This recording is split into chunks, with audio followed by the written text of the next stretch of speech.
The first part of Lester Holt's report here tonight, the landing gear on a 767 wide-body flying from Newark to Warsaw refuses to come down.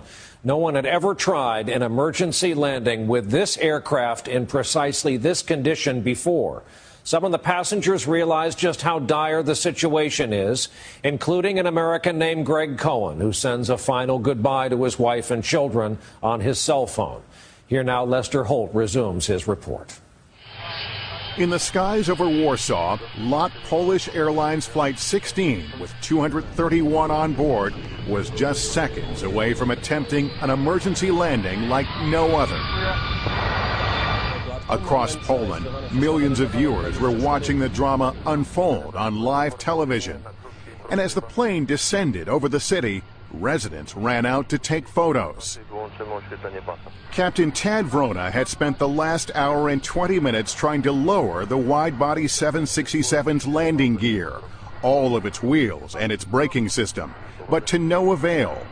And he had no choice but to belly flop the plane, with its engines acting like the runners of a sled onto a concrete runway.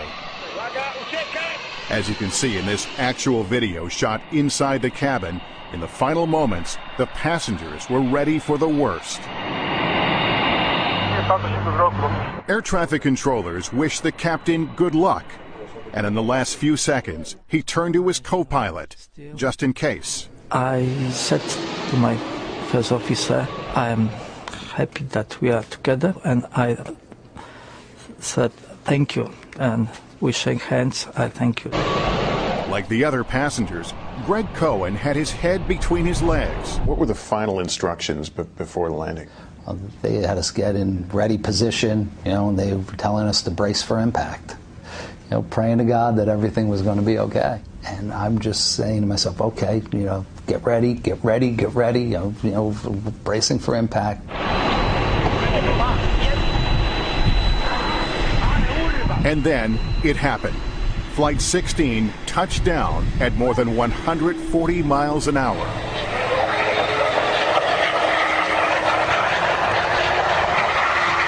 This is the moment of contact on the runway, shot from inside the cabin.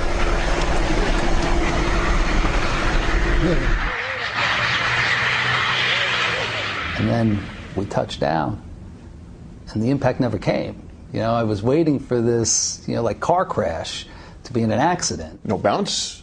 I have to be honest, it was one of the smoothest landings I've ever had. Incredibly, it was a smooth touchdown. A miracle in Warsaw.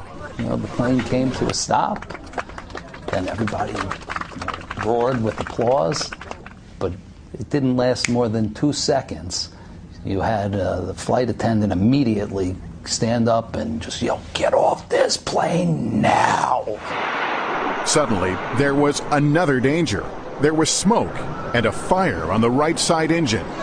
Flight attendant Magda Gortat yelled at the top of her lungs. Get off, get up, get off to the exit. Because I was sure that it's gonna explode in a moment. This is actual video of the evacuation from on board the plane. Passengers rushed for the emergency slides, and a few fell as they tried to run away. But emergency crews were able to douse the flames and the fuel leak quickly. The plane didn't explode, and except for a few scrapes and bruises, everyone got off unharmed. It didn't really hit me until I was off the plane. And that's when, I really got emotional. That's when it hit me like, oh my God, what could have been? Greg called Michelle the moment he was clear of the plane. I was just so happy he was on the ground, and, I heard his voice crack, which, his voice never cracks. Really, I appreciate, being with my kids a little bit more and try to take a little extra time for the important things in life because, look, it could all be gone in a second. And as for the pilot who got the flight down safely, Captain Vrona became a Polish national hero. And in America, he was honored for saving 231 lives. We caught up with the captain at the Museum of Flight in Seattle. We just did our job. I am not hero. But Americans on board Flight 16 beg to differ, comparing him to the hero of the Miracle on the Hudson. I thought that our captain was Poland's version of Sully. Same incredible amount of airmanship. Yes. What would you like to say to Captain Rona? I want to say thank you. You know, if it wasn't for him, maybe 230 plus people wouldn't be here right now, and I'm forever indebted to him for that. Incredible story. Our thanks to Lester Holt for that. And by the way, the investigation into what went wrong is still going on. There's more information about that on our website.